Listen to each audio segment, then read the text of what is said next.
Thanks a million, Tracy, and good evening, everyone. We're delighted to get the opportunity to talk to you about cooperatives.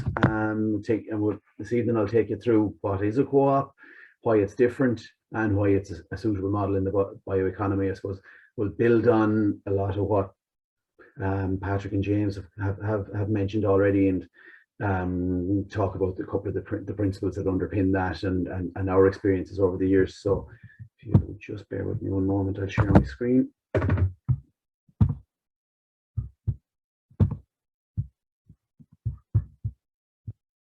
Hopefully you can all see a set of slides. And so I suppose to cover that very fundamental question, a co-op, as defined by the International Cooperative Alliance, is an autonomous association of persons united voluntarily to meet their common economic, social and cultural needs and aspirations through a jointly owned and, critically, a democratically controlled enterprise. And I suppose the way in which that makes them different is living that principle really, and ensuring member ownership and control, and that services are designed by the users, so that it's, because obviously member ownership and control, you could say companies have shareholder ownership and control, but the key thing is that the co-op is centered around the service user, the people, that those beet growers that we were talking about, the dairy farmers in Ireland, mark users, group water scheme users, all that it's people centered, not investor driven, that it serves the needs of the people using the service, that are selling to it, that are buying from it, that are availing of its services, rather than someone who needs a 20% return on investment on it. And obviously, while still having, as Patrick called it, that commercial cutting edge, still being able to compete in tough businesses and at least wash its own face and deliver for the people that need it to. And I suppose examples of it's going to be key, because as it goes on at the bioeconomy, which we'll touch on later, and the lads have already covered very well.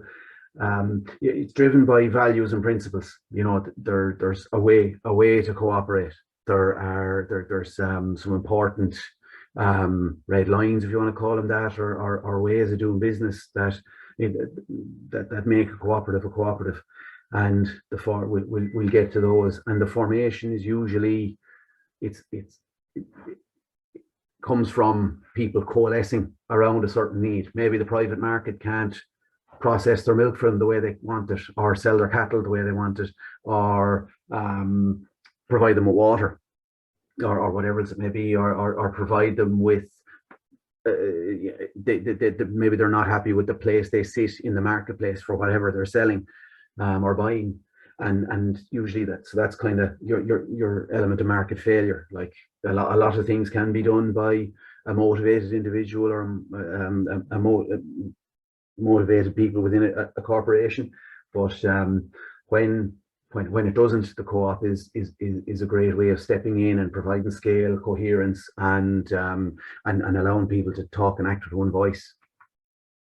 So those principles I was talking about, again, were set by the International Cooperative Alliance, and I suppose there's an interesting thing happening around these principles, that it seems like they're going to be given a legislative footing in the new Co-op Act. So it'll be interesting to see where that heads. And so the first of those, as you can see there, is open and voluntary membership, democratic member control. Again, it's not focused around how much capital have you put in. It's focused around your participation, and one member, one vote is a key principle within ICOS co-ops. That the idea that the man or woman with 90 cows has the same clout as someone with 900 cows in a dairy context, and then member economic participation, that you're encouraged, or even that there is a duty to commit to your co-op, and I suppose it was a key advantage that James touched on, the fact that if a co-op can go out and say, we've got 1,000 farmers behind us or 100 farmers behind us, and they're going to give us this many tons of whatever it is we're looking to sell, that puts the co-op in a very strong place, and gives them a great ability to do business and be a reliable business partner. And then of course autonomy and independence, again a key one, that that farmer, one of those 1,000 farmers is going to have very little power in the marketplace, or one of those 100 farmers is going to have very little power in the marketplace. But if you're one of that 1,000 or one of that 100, you have the backing of that co-op and its place, and the autonomy and independence that co-op then has with its place in the marketplace. And the key thing is that autonomy and independence then isn't fettered, or the co-op doesn't give up that autonomy and independence and maintains in its dealings the member ownership and control, and basically the idea, the ability to dictate its own affairs through its democratically elected board. And then of course the rest of them there are, they're fairly self-explanatory, and you can see where the great examples of education and training and information throughout the co-op sector, and that's going to be important as the whole sector looks to upskill and avail of these opportunities that we've been talking about. And then cooperation among cooperatives, that there's great examples of it happening already. I'm lucky enough to be employed by an example of cooperation among cooperatives, and of course Ornua, and what's been achieved there, and yeah, so there's great examples of that. So again, we've touched on a lot of this, but why are they suitable for a lot of the things that we're trying to do in the bioeconomy? First of all, you've got a coherent legal structure. It allows you take on loans, invest, apply for grant aid, enter into contracts, and execute the responsibilities that come from those contracts and avail of the benefits.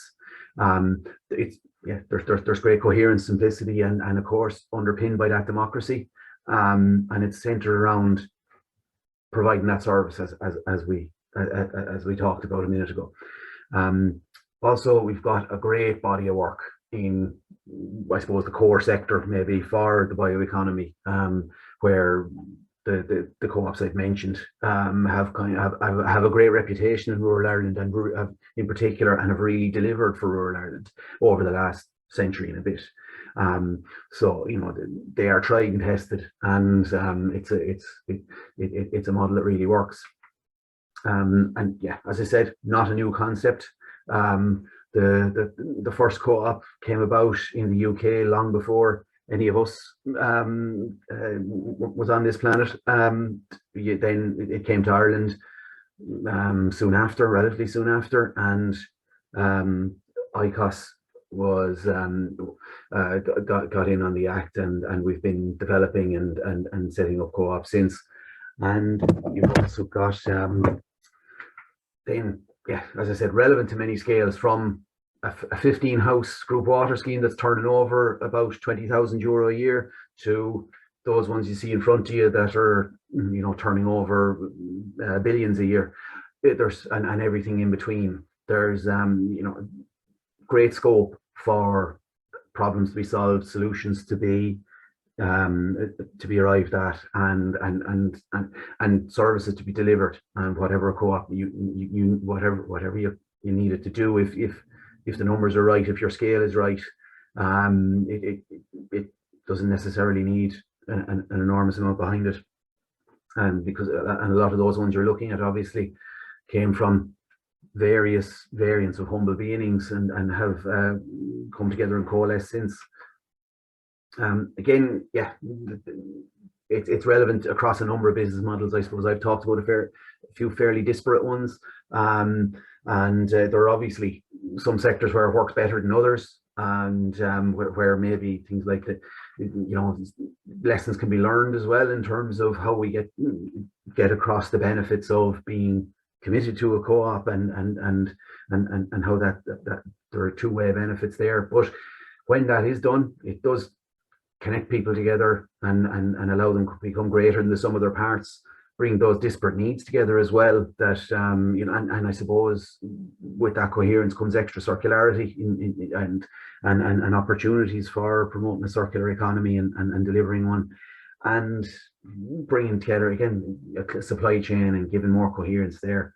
And because I suppose this bioeconomy, a lot of it is going to have various different concepts and various different intertwined processes and opportunities. Having all those stakeholders together or within easy reach of one another in a co-op or in a range of co-ops is certainly going to be helpful in a way that James has outlined quite well. So actually, to start one up, come and talk to us if you have an idea, is the first thing to say. We have a rulebook template that doesn't look massively different, again, from that 15 house group water scheme all the way up to tier lawn or dairy goals. The fundamentals are much the same. Now, obviously, there's going to be a lot more risk in when you go up the scale, and it'll need more attention and more thought. But we're on hand to help, no matter what the size of your proposal is. And there's a reasonable registration fees. The setup fees don't break the bank. There's ongoing governance support, which again is backed by experience in serving co-ops in rural Ireland and in the agribusiness sector and in the agri-services sector over a century and a bit now. And that their training and development and a great emphasis on that, and upskilling of board members and user members, and I suppose empowerment of those users to dictate how the co-op goes and be leaders of that co-op and decision makers, and not just hand it off to the professionals working for them, that they're empowered and able to do that.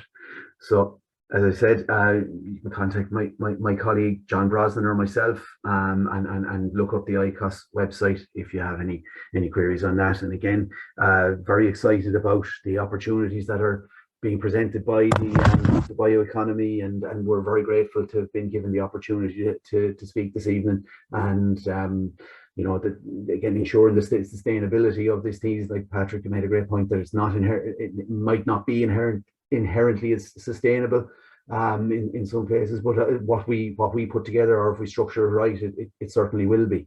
And the co-op has a great part of that in both doing it environmentally and socially.